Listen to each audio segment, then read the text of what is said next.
প্ৰিয় দৰ্শকসকল, মই আজি আপোনাক ঘামুচিৰ পৰা পৰিত্ৰাণৰ উপায় দিম। ঘামুচিৰ পৰা পৰিত্ৰাণৰ তিনিটা উপায় দিম। এই তিনিটা উপায় আপুনি মনোযোগেৰে শুনক আৰু বুজিবলৈ চেষ্টা কৰক আৰু প্ৰয়োগ কৰক। প্ৰিয় দৰ্শকসকল, আপোনালোকে চেনিটাইজাৰ লগাওক, কৰোণা ভগাওক, সেইটো নিশ্চয় শুনিছে।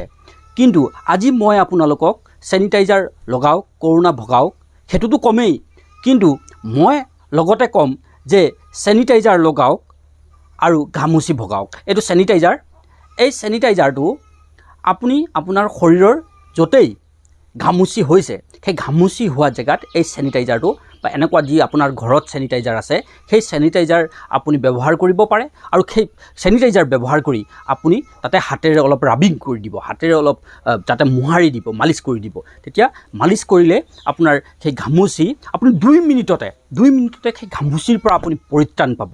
আৰু দিনত যদি আপুনি 3 বাৰ এনেকৈ যদি চেনিটাইজাৰ লগায়, তে চেনিটাইজাৰ লগালে দিনত 3 বাৰ লগালে আপোনাৰ কি হ'ব, লাহে লাহে আমাৰ পিছদিনাৰ পৰা ঘামুচি নোহোৱা হৈ যাব। সেইটো হৈছে প্ৰথম উপায়। যে ঘামুচি ভগোৱাৰ প্ৰথম উপায়টো হৈছে এই চেনিটাইজাৰ ব্যৱহাৰ। চাওক, আপোনাৰ গাত যি জেগাত ঘামুচি ওলাইছে, আপোনাৰ পিঠিটো হ'ব পাৰে বা শৰীৰৰ যিকোনো অংশত য'ত ঘামুচি ওলাইছে, সেই ঘামুচি ওলোৱা জেগাত আপুনি কি কৰিব, চেনিটাইজাৰ ব্যৱহাৰ কৰিব। অৰ্থাৎ চেনিটাইজাৰ মাৰিব, অৰ্থাৎ চেনিটাইজাৰ আপুনি য'ত য'ত ঘামুচি ওলাইছে তাত চেনিটাইজাৰ মাৰিব।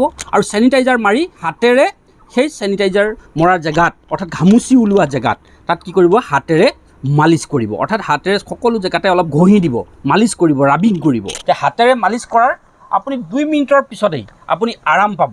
আৰু আৰাম পাব মানে ঘামুচিবোৰ নাইকিয়া হৈ যাব। আপুনি এবাৰ কৰি চাওক ঘৰত, এবাৰ আপুনি ঘৰত ব্যৱহাৰ কৰি চাওক, আপুনি নিজেই ইয়াৰ ফল পাই যাব। যে ঘামুচি ভগোৱাৰ প্ৰথম উপায়টো হৈছে এই চেনিটাইজাৰ ব্যৱহাৰ। দ্বিতীয় উপায় হৈছে এই যদি আপুনি চেনিটাইজাৰ ব্যৱহাৰ কৰিব যদি নিবিচাৰে, তেন্তে আপুনি কি কৰিব পাৰে, যে মহানিমৰ পাত উতলাই পিনে, গৰম পানী যেতিয়া উতলাই পিনে আপুনি কি কৰিব, যেতিয়া পানী ঠাণ্ডা হ'ব, সেই ঠাণ্ডা হোৱা পানীৰে আপুনি গা ধুব পাৰে। আৰু ধুনীয়াকৈ গা ধুলে আৰু গা ধোৱাৰ পাছত আপোনাৰ ঘামুচি নোহোৱা হ'ব। তৃতীয় বিধানটো হৈছে যে আপুনি যদি ঘামুচিৰ পৰা একেবাৰে পৰিত্ৰাণ বিচাৰে বা ঘামুচিৰ পৰা যদি আপুনি একেবাৰে নিৰ্মূল হোৱা বিচাৰে, জীৱনৰ বাবে যদি আপুনি ঘামুচিৰ পৰা আপুনি হাত সাৰি থাকিব বিচাৰে, তেন্তে আপুনি কি কৰিব পাৰে, যে হোমিঅ'পেথিক সেৱাৰ লগত জড়িত ব্যক্তি বা হোমিঅ'পেথিক চিকিৎসকৰ কাষ চাপিব পাৰে। অৰ্থাৎ হোমিঅ'পেথিক চিকিৎসকৰ ওচৰত গ'লে আপোনাক তেওঁলোকে এটা বিধান দিব, অৰ্থাৎ এটা ঔষধ দিব, যিটো ঔষধ প্ৰতি বছৰ ফাগুন মাহত খাব লাগে। যে ফাগুন মাহত আপুনি সেই ঔষধটো খালে এবছৰ খাব, এবছৰ মানে ফাগুন মাহত এপালি এটা ড'জ দিব, সেই ড'জটো খালেই হ'ল, 4-5 দিনত সেই ড'জটো শেষ হৈ যায়। এই বছৰ ফাগুন মাহত খালে, আকৌ অহা বছৰ ফাগুন মাহত খালে এটা ড'জ, আকৌ তাৰ পিছৰ বছৰ ফাগুন মাহত আৰু এটা ড'জ খাব।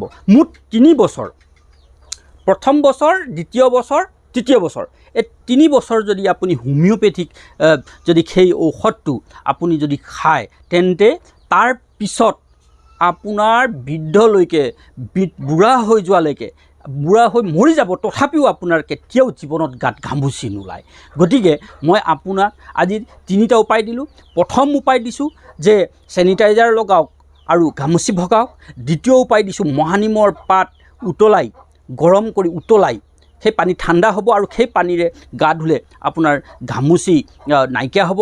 আৰু তৃতীয় উপায় দিলোঁ যে হোমিঅ'পেথিক যি ঔষধ, হোমিঅ'পেথিক চিকিৎসাৰ লগত জড়িত ডক্তৰ বা যিসকল সেৱাৰ লগত জড়িত লোক, তেনেলোকৰ ওচৰত যাব আৰু প্ৰতি বছৰ 3 বছৰ, প্ৰথম বছৰ, দ্বিতীয় বছৰ, তৃতীয় বছৰ, 3 বছৰ প্ৰতি বছৰৰ ফাগুন মাহত আপোনাৰ এটা ড'জ কৰি আপুনি যদি ঔষধ খায়, তেতিয়াহ'লে 3 বছৰ আপুনি খালে, তাৰ পিছৰ বছৰৰ পৰা আপুনি খাব নালাগে।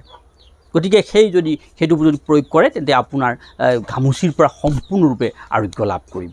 প্ৰিয় দৰ্শকসকল, আজিলৈ ইমানেই। আৰু লগতে যদি আপোনালোকে এই ভিডিঅ'টো ভাল পাইছে আৰু এই ভিডিঅ'টো যদি আপোনালোকৰ উপকাৰত অহা বুলি যদি ভাবিছে, তেন্তে এই ভিডিঅ'টোত এটা লাইক কৰিবলৈ আৰু আমাৰ চেনেল জ্ঞানম অল, এই চেনেলটোত ছাবস্ক্ৰাইব কৰিব আৰু কাষত থকা বেল আইকনটো ক্লিক কৰিবলৈ নাপাহৰিব। কাৰণ আমি এনেধৰণৰে ভিডিঅ' আপলোড কৰি থাকোঁ আৰু বিভিন্ন ধৰণৰ বেমাৰ আজাৰ আৰু বিভিন্ন ধৰণৰ ইয়াৰ প্ৰতিকাৰ বিধান আদিসমূহ আমি দি থাকোঁ। গতিকে অনুগ্ৰহ কৰি আপোনালোকে আমাৰ এই চেনেলটো জ্ঞানম অল ছাবস্ক্ৰাইব কৰিব আৰু কাষত থকা বেল আইকনটো ক্লিক কৰিবলৈ নাপাহৰিব। ভগৱন্তৰ ওচৰত প্ৰাৰ্থনা জনাইছোঁ যেন সকলোৱে বেমাৰ আজাৰৰ পৰা মুক্ত হয় আৰু লগতে ঘামুচিৰ পৰাও মুক্ত হয়। ধন্যবাদ।